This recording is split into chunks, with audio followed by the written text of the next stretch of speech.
Hey, viewers and viewers, my name is General Red Strategist, and welcome back to Say Being Hunted. This is episode 472, after a bit of a delay in actually getting this recorded and uploaded. So, it's going to be a podcast-style episode, this one, I do think, because I kind of really need to talk about what happened over recent weeks. Because, if you've been following the channel fairly, well, religiously and all that, you probably noticed, of course, I did post an update on YouTube, and of course on my social media pages as well, Facebook and Twitter links, that is, basically explaining why suddenly my upload schedule went through a bit of a funny phase, where it, where I wasn't basically publishing the usual content, and I wasn't even publishing it once per day, as I always do. Well, basically, if anyone doesn't know, during the Easter period, kind of got COVID. Yes, for the first time, I freaking came down ill with it. I'd managed to successfully avoid it for the past couple of years. Triple jabbed I am, mind you, because I had my original two, Pfizer vaccines, back a while back. And then I had a booster jab in December 2021, and I still got it. That's the thing, the vaccines are good, but they don't give you 100% protection from it. They just massively increase your chances of your chances of being protected, but like I say, they don't actually give you 100%, and you can still get it. But yes, essentially, that was a nice way just to spend the last few days of the Easter break period feeling like shit. And technically, I haven't fully recovered just yet. Luckily, the worst of the symptoms have actually gone. Because the thing is, the first I knew about it was when I sort of came down about a week ago with some not very nice symptoms. Basically, I had a bit of a sore throat, my head was aching, and I would get I would sort of alternate between having kind of like the shivers, feeling really cold, and then suddenly, for example, when I'm lying in bed, suddenly feeling really hot and sweaty. You know how sometimes you do get when you have obviously like colds and the flu and things like that. So, when I started getting those symptoms, I took a test to see, do I have COVID? And my first test actually came back negative. It said I wasn't affected by COVID, and that, when I saw that, I thought, okay, hopefully that means it might just be flu or a touch of a cold or something. But then the next day, after I'd had a terrible night's sleep, completely restless, tossing and turning, just unable to get any rest, I took another COVID test and it came back positive. So I was like, well, shit, that was unfortunate. So then, basically, I had to just self-isolate for a number of days, and I'm still technically self-isolating at the moment. I'll need to take a test sometime today, just to check and see if I'm still testing positive. Because the thing is, if I'm still testing positive, I'm going to have to ring into work and tell them that, unfortunately, I can't really go in. I'm going to have to self-isolate, and they're going to have to find someone to put on reserve cover for me, which is not going to be great, but what can you do? Not much you can do about it, since the advice is very much still, if you test positive, you need to isolate. But I'm hoping that, because the thing is, because these last couple of days, my symptoms have actually been gradually getting less and less, and now at the moment, the only real symptom that I have is just feeling a bit sort of gunked up, sort of like towards the back of my nasal and oral cavities.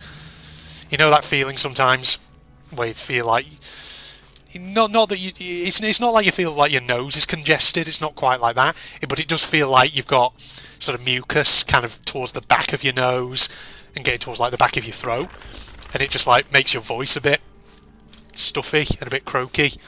That's kind of what I got at the moment, but other than that, I'm not really having any symptoms, and I haven't had any symptoms for a good few days. Thing is, my headache that I did have, that actually didn't last very long before eventually it disappeared. I found that, when I had a headache, drinking water helped out quite a lot with that, which was good. But the thing is, I'm trying to have like a big recording session at the moment today. I've already recorded 2 episodes of RTCW, and I want to record at least this episode for Sir, as well as some episodes of We Happy Few. Just because, obviously, having COVID, it's prevented me from doing any recordings. And of course, as a result of that, my queue of pre-uploaded content, which I rely on in order to ensure that I have a video at least to upload per day, of course that queue ran out. And so I then had to just use various random bits of bonus content that I had pre-uploaded by way of a, bit of filler, just to keep the channel going in the meantime. So that was unfortunate, but like I say, I get a lot of things recorded today, because it's a Sunday afternoon, no, not a Sunday afternoon, it's Sunday, but it's not yet afternoon, it's actually 7 minutes until it's afternoon, until it's midday rather. But yeah, I'm planning to just record a load of stuff today, and just hopefully get the schedule back into a slightly better shape. So I'm going to record Sir, going to record RTCW, well, I have recorded RTCW like I say, and I'm going to record some We Happy Few, because I definitely need plenty of We Happy Few episodes. I need to block record a load of those, since obviously they go out quite frequently, but that's fine. We'll do that, and I'll be seeking, opportunities over the coming days whenever I get chances to record, just to actually get back to the swing of things, essentially. So yes, that's essentially what's been going on these last few days as of when I record this. So it's been very inconvenient, but at least I should be on the mend, and things should be fine. But like I say, apologies if in any of these videos over the coming days my voice is a bit croaky, or if it feels like I'm just not altogether there. But like I say, I'm still technically recovering. And the last test I did, which was a couple of days ago, said I was still positive for COVID. So there's a chance I still am right now, which is friggin' annoying. But what can you do, eh? Sorry if I just blew everyone's eardrums out. Clearing my throat just then. Oh, God. Hello, bird. Don't get stuck. Ah, revolver. 6 rounds, thank God for that. I haven't even put my binoculars there. What am I doing? Are you going to be a problem? You are, aren't you? But you're not anymore. There we go. Thank God for that. Oh, man. So I hope you guys out there, watching this, I hope you're all doing okay. I'd be curious, though, to know how many of you have potentially had COVID. Have any of you come down with it? And if so, what was it like? Did you get it really bad? Or was it actually not too bad? Was it bearable, to put it that way? Because like I say, mine was generally kind of bearable. Wasn't too much of an annoyance. And the thing is, I'm pretty sure actually, well, I say pretty sure, obviously I don't know for certain how I got it, how I got COVID, but I have my suspicions about where I got it from. Because of course, over the Easter break, I did go back up north to visit friends and family, as I always do when I have breaks, times off from work. And I suspect I may have got it from one of my family members. Because one of my family members, whilst I was up there, they actually disappeared briefly to go and visit some friends of their own in another part of the country. And I have a sneaking suspicion they probably picked it up from one of their friends. And as a result, it just got transmitted back to me when they came back. So yeah, that was fun. But, I'm not going to talk too much about what I did over the Easter break in this episode, because me and Phil are intending to actually have a recording session at some point, fairly soon, in which we are probably going to have a chat about the Easter break ourselves, our post-Easter roundup. That's the plan anyway. And we'll probably talk about, things that I did when I came back up, because before I got COVID, when I visited family, we did a few things, which was good. Went on some nice walks, which was fun. God, sorry if I'm blasting people's eardrums out when I clear my throat like that, but it's just annoying. I could jump when I clear my throat, just save people having to listen to me being a phlegmatic idiot, but knowing me, I'm too lazy too lazy to edit it in that way. But what can you do? Alright, I want you to hear my horrible phlegmatic noises, because why the hell not? Good lord. But yes, also, actually, in other news, was it in So You're Being Hunted previously, where I mentioned I was trying to get myself some DVD copies of the original 2 Terminator films, Terminator 1, Terminator 2? Well, the good news is I finally managed to do so. And that's good. I'm going to be watching them at some point. Though I've been thinking increasingly I need to try and get my hands on some DVDs for my flat. Because the thing is, obviously, I have family who, visit every so often. And sometimes when we're sat there, late in an evening, we've got the TV on, and we just look at what's on TV, and we think to ourselves, "There's nothing on." Seriously, I feel like TV in Britain is so shit. It really is.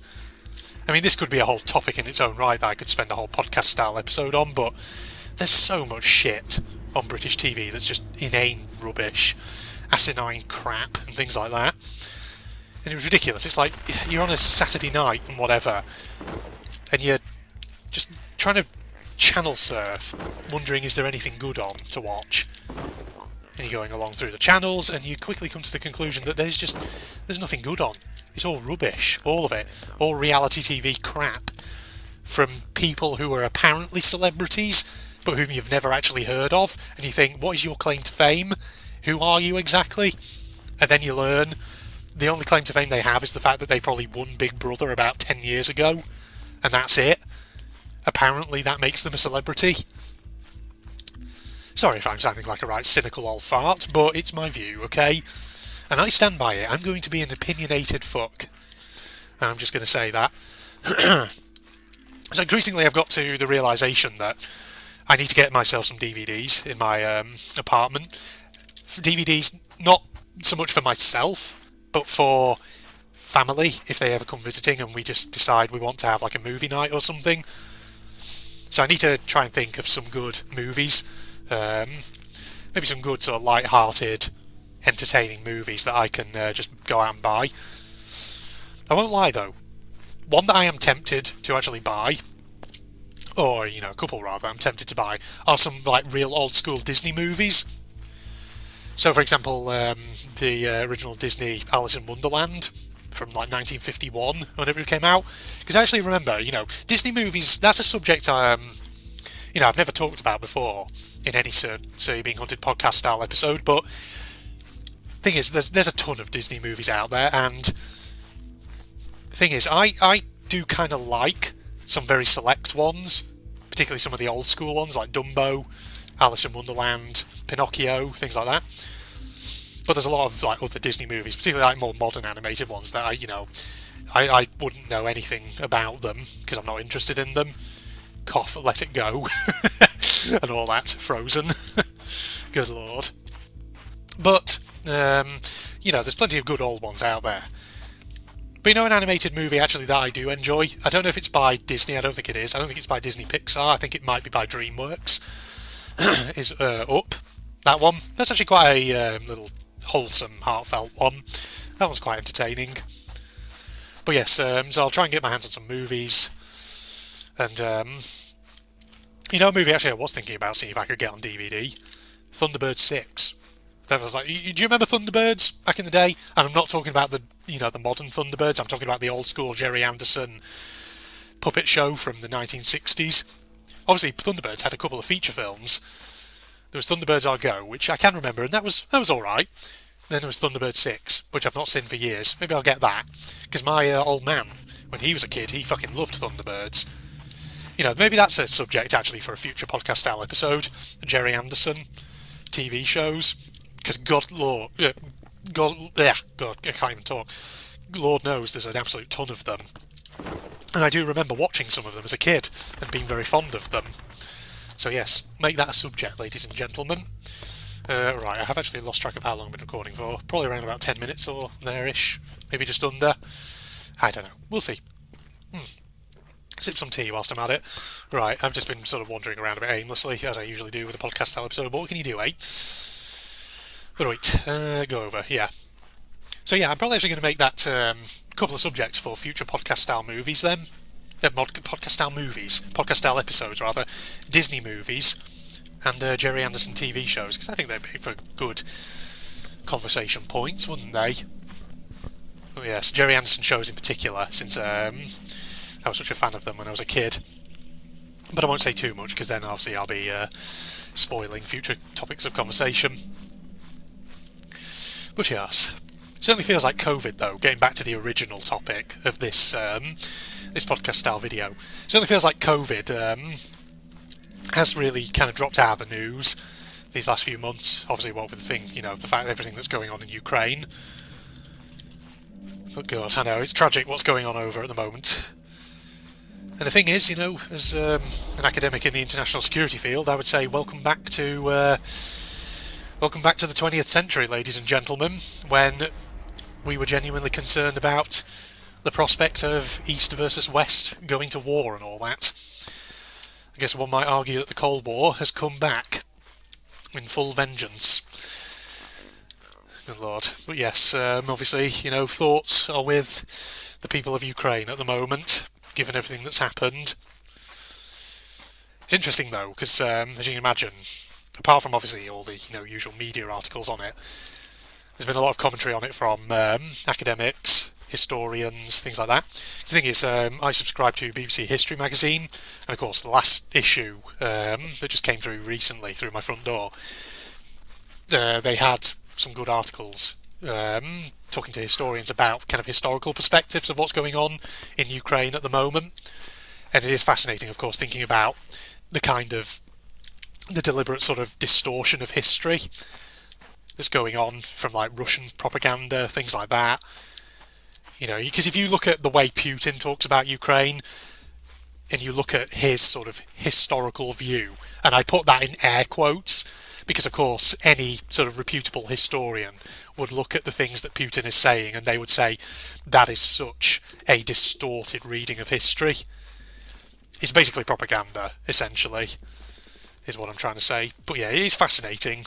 And I'm not going to get too much into the political weeds, because I'm always, very careful and cautious getting onto political subjects since they can be so touchy for many people. But needless to say, what's going on in Ukraine is, of course, a very complex situation with very complex roots and arguably lots of different factors that have all contributed to it. But yes, it's fascinating, really. Because, of course, the sort of traditional view from the Russian authorities has always been that, this is all the West's fault. It's all NATO expanding eastward and, causing Russia to feel very insecure and all that. Which, on one level, you can sort of understand, but let's be brutally honest here. What's going on in Ukraine, at least in my eyes as an academic, is not all about that. There's far more to it. And I would say that history plays a huge role. And I'm not talking here about the history of the Cold War, the history of East versus West. I'm talking here about the history of Russia and Ukraine and the relationship between them. Because the thing is, if you look at how, for example, Joseph Stalin, one of the biggest dictators of the Soviet era, if you look at how he's viewed in Russia, there's definitely been an effort to try and rehabilitate his image in Russia. But if you look in Ukraine, of course, and you ask Ukrainians what's your opinion of Stalin, as a general rule, Stalin is not liked at all in Ukraine, because of course, during Stalin's tenure in office, you had famine in Ukraine, you had repression, it was terrible. And you could argue, as I potentially would, that some of the roots of the animosity between Russia and Ukraine go back to prior to the Cold War. Things like that. And even if you subtracted the West and NATO from the equation, that still wouldn't guarantee a peaceful relationship between Russia and Ukraine. It wouldn't. But it's also interesting, thinking about it from Putin's kind of argument about how, in his eyes, Ukrainians and Russians are brothers, to put it that way. They're kind of they have ethnic commonalities, which in his eyes, at least according to his very distorted reading of history, mean that naturally Ukraine and Russia should sort of go together, as it were. But of course, that's a whole argument that basically believes that ethnic ties trump all other factors. But if there's anything that, events since 2014 and the original ousting of Yanukovych can tell us, it's that, no, ethnic ties are no guarantee of solidarity. And that arguably the desire for things like democracy, for tackling corruption, things like that, can arguably override all that. And that's what you saw in 2014 when, you had, like I say, the ousting of President Yanukovych. You had a significant number of Ukrainians who decided, we don't want Yanukovych, we don't want this Moscow leaning, we want to lean more towards the EU, towards the West, arguably. And of course, that's what you're getting. And the thing is, like, I'm always kind of reluctant when people put forward the argument this is that the conflict in Ukraine is all just about East versus West. That it's about Russia and the Russian way of doing things versus a more Western way of doing things. Because to me, that sort of ignores the agency of the Ukrainian peoples themselves. It ignores their own desires. So yeah. God, this has suddenly turned into a more political rant. Well, not a rant, just a more political expression of my own views of the situation as an academic. But, yes. Like I say, Ukraine is the thing that's dominating the news at the moment. COVID has very much retreated into the background, but it hasn't entirely disappeared.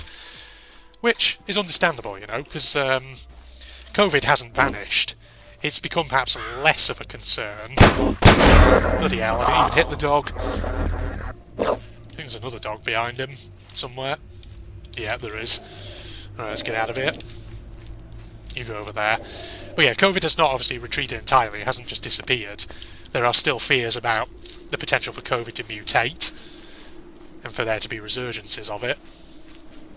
Other than that, not much else to say about it. So yeah, I think that'll probably do for a podcast-style episode there, ladies and gentlemen. So, quite a wide-ranging discussion there. But hope you enjoyed it. Like I say, I've still got, I've now got a couple of topics for potential future podcast-style episodes. So you might see me talking more and more about those at some point in the not-too-distant future. Other than that, let's wrap up here. Facebook and Twitter links down below, along with a link to my propagandist channel for anyone interested. If you enjoyed, a like is always appreciated. And let me know in the comments, of course. Any of you guys, did you come down with COVID and all that? And if so, what was it like? Was it not too bad? Or was it a bit of an absolute nightmare? But other than that, this is General Red signing off. Goodbye, everybody. However, what we're going to do is go over here to this turret. We're going to pull it off, like so.